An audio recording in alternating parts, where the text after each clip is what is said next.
Halo bro, kembali lagi di Gaptek.id dan ini adalah NVMe Gen 5 SSD dari MSI yang punya harga sekitar 4,5 jutaan rupiah, dan dengan harga segitu kalian udah mendapatkan heatsink tower yang segede gaban ini untuk sebuah NVMe SSD. Ini adalah MSI Spatium M570 Pro Frozr dengan kapasitas 2 TB. Ini adalah salah satu NVMe Gen 5 pertama yang dirilis oleh MSI. Sebetulnya masih ada yang di atas ini ya dengan cooling aktif, tapi kalau ini masih masuknya dalam kategori cooling pasif karena dia nggak ada fan-nya, nggak perlu kabel-kabel tambahan lagi. Untuk Spatium M570 Pro Frozr yang ada di gua ini adalah dengan kapasitas 2 TB, dan untuk SSD-nya ini dia double side ya. Jadi bagian atas dan juga bagian bawahnya itu udah ada chipnya. Controller dari SSD ini menggunakan controller dari Phison E26 dengan flash NAND yaitu Micron 232 layer 3D TLC. NVMe SSD ini juga udah punya DRAM cache sebesar 4 GB, LPDDR4X 4266 MHz, yang dimana itu adalah cache yang cukup gemuk untuk sebuah NVMe SSD karena ada di 4 GB, ditambah lagi kecepatan dari DRAM-nya juga lumayan kencang. Dan untuk endurance-nya ini ada di 1400 TBW ya. Jadi udah cukup gede juga untuk kapasitas 2 TB. Form factor-nya ini adalah M.2 2280, ukuran yang cukup standar untuk sebuah NVMe SSD. Menggunakan interface PCIe Gen 5x4, jadi pastiin motherboard dan CPU kalian juga mendukung PCIe Gen 5. Jika motherboard dan CPU-nya itu hanya mendukung Gen 4, ya tentu speed-nya dia bakalan ke limit sekitar 7 GB per second. Kalau motherboard dan juga CPU-nya mentoknya di Gen 3, ya speed-nya bakalan ke limit di sekitar 3 sekian GB per second lah ya.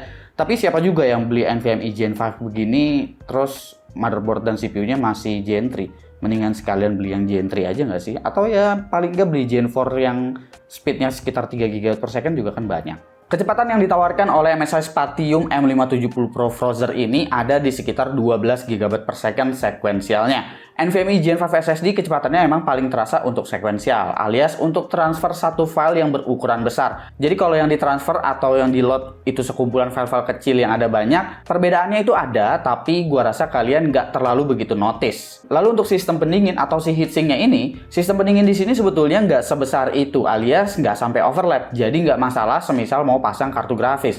Tapi emang ukurannya itu tinggi dia ya, itu karena model heatsinknya ini seperti tower dengan 3 heat pipe. Kelihatannya kayak 2 aja, karena satu heat pipe-nya lagi ada di bagian dalam. Pemasangannya ini dijepit rapat di bagian heatsinknya ini, sisanya ya tinggal pasang aja ke dalam motherboard seperti biasa. Kalian juga udah dapetin thermal pad-nya langsung ya di dalam paket penjualannya, jadi nggak perlu beli thermal pad lagi. Oke, bagaimana dengan kemampuan dari SSD ini? Untuk sistem pengujiannya, di sini gue menggunakan motherboard MSI MPG Z790 Carbon Wi-Fi dengan CPU Intel Core i9 14900K. Dan untuk pengujiannya ini gue bakalan menggunakan heatsink dari Spatium ini tentunya. Habis itu gue menggunakan heatsink dari bawaan motherboard juga. Untuk ngebandingin dari segi temperatur itu sebenarnya seberapa beda. Kalau kalian gak pakai heatsink sama sekali untuk NVMe Gen 5 itu pasti dia bakalan bubar banget. Karena operating temperatur dari NVMe Gen 5 itu cukup sensitif ya. Jadi itu sebabnya kebanyakan dari NVMe PCIe Gen 5 langsung dikasih heatsink yang cukup gede di dalam paket penjualannya. Ya beberapa ada sih, tapi itu pun harganya masih mirip-mirip kayak si Spatium ini. Nah, buat pengujiannya kita bakalan mulai dari benchmark sintetik terlebih dahulu ya, yaitu adalah Crystal D Smart. Pada pengujian gue ini, SSD-nya tuh udah gue isi sekitar 81%. Jadi SSD-nya tuh nggak dalam kondisi kosongan. Kalau harus dibandingin kecepatannya antara menggunakan heatsink Spatium Frozr dan juga heatsink bawaan dari motherboard, ini kecepatannya relatif sama. Bahkan dalam pengujian gue, itu yang menggunakan heatsink bawaan dari motherboard sedikit lebih kencang, tapi masih dalam margin of error lah bisa dibilang. Kecepatan read dan write-nya relatif sama di sekitar 12 GB per second dan juga 11 GB per second. Yang paling kelihatan itu random 4K-nya di sini. Tapi bedanya memang nggak jauh-jauh banget, cuma sekitar 2 atau 3 MB per second gitu. Lalu pengujian selanjutnya ialah transfer file. File yang gue transfer ini adalah folder dari Steam, jadi bener-bener random file. Ada file yang ukurannya kecil banyak banget, ada file yang ukurannya juga satunya itu gede, campur-campur lah pokoknya. Jadi langsung aja kita lihat untuk kecepatan dari read rate-nya nih. Yang kalian lihat sekarang ini adalah kecepatan dengan menggunakan heatsink bawaan dari motherboard. Kalau kalian lihat, di awal itu memang ada burst ya, di sekitar 3,5 GB per second lebih. Lalu selanjutnya dia naik turun ke sekitar 1 sampai dengan 1,5 GB per second gitu. Jadi ini tergantung kondisi dari filenya. Tapi kalau kalian perhatiin bagian atas, itu adalah temperatur dari SSD-nya. Dimana temperatur dari SSD ini udah menyentuh ke angka 80-an derajat Celcius ketika dia dikasih load. Kalau kita menggunakan heatsink dari MSI Spatium M570 Pro Frozr, temperaturnya itu dia saat load hanya 68 derajat Celcius alias masih di bawah 70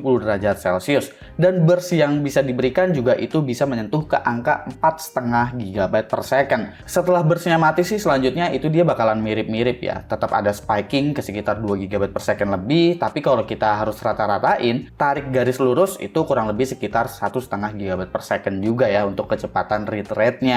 Lalu gue juga bandingin kecepatan loading game, tapi kali ini dibandinginnya dengan NVMe PCIe Gen 4 SSD. Kalau kalian lihat di sini, kecepatan dari NVMe PCIe Gen 5 memang lebih kencang. Tapi gue rasa kalian nggak bakalan notice semisal kalian pakai NVMe PCIe Gen 4. Jadi kalau kalian bermain game, sebetulnya NVMe PCIe Gen 4 udah cukup. Tapi kalau banyak transfer file, banyak copy satu data yang benar-benar filenya itu gede, alias memanfaatkan sequential speed, kalian mungkin akan membutuhkan NVMe PCIe Gen 5. Terutama kalau kebutuhannya itu banyak di content creation seperti file-file video yang memang satu filenya itu berukuran besar. Oke, kita masuk di bagian kesimpulan ya untuk MSI Spatium M570 Pro Frozr dengan kapasitas 2 TB. Jujur aja gua agak terkejut sebenarnya pas ngelihat harga NVMe Gen 5 yang satu ini. Karena harganya dibanderol di sekitar 4,5 jutaan rupiah. Sementara kalau kita ngelihat kompetitor-kompetitornya yang mendapatkan heatsink, itu kebanyakan dijual di atas 5 juta, bahkan bisa 6 juta atau 7 juta untuk kapasitas 2 TB. Ditambah lagi, sekarang harga SSD juga memang lagi pada naik. Dan MSI menawarkan harga yang cukup kompetitif khususnya di market Indonesia. Karena kalau kita ngelihat di luar negeri aja, sebetulnya Spatium M570 Pro yang 2 TB ini bahkan dijual dengan harga 300 US dollar. Yang dimana itu ya memang harganya harusnya mendekati ke 6 juta rupiah. Tapi di Indonesia harganya ternyata masih cukup oke. Mengingat harga SSD lagi pada naik sekarang. MSI Spatium M570 Pro Frozr juga menawarkan cache yang lumayan gemuk di 4 GB dengan rating speed DRAM yang kencang juga. Bahkan setelah dicek, ternyata kecepatan transfer kumpulan file yang banyak itu juga tergolong cepat. Di benchmark sintetik emang kelihatan mirip-mirip seperti Gen 4, tapi pada prakteknya SSD ini bisa meraih angka gigabyte per second untuk skenario penggunaan tersebut. Terkecuali pada loading game yang kelihatannya emang nggak ternotis perbedaannya saat kita melihat perbandingannya tadi. Passive cooling di sini bekerja cukup baik, membuat SSD ini masih bisa mempertahankan operating temperaturnya, sehingga kecepatan masih cukup konsisten. Tapi semisalkan kalian udah pakai motherboard yang lumayan high-end, sebetulnya secara kecepatan bisa kejaga kecepatannya. Tapi kalau kita bicarainnya dari segi temperatur,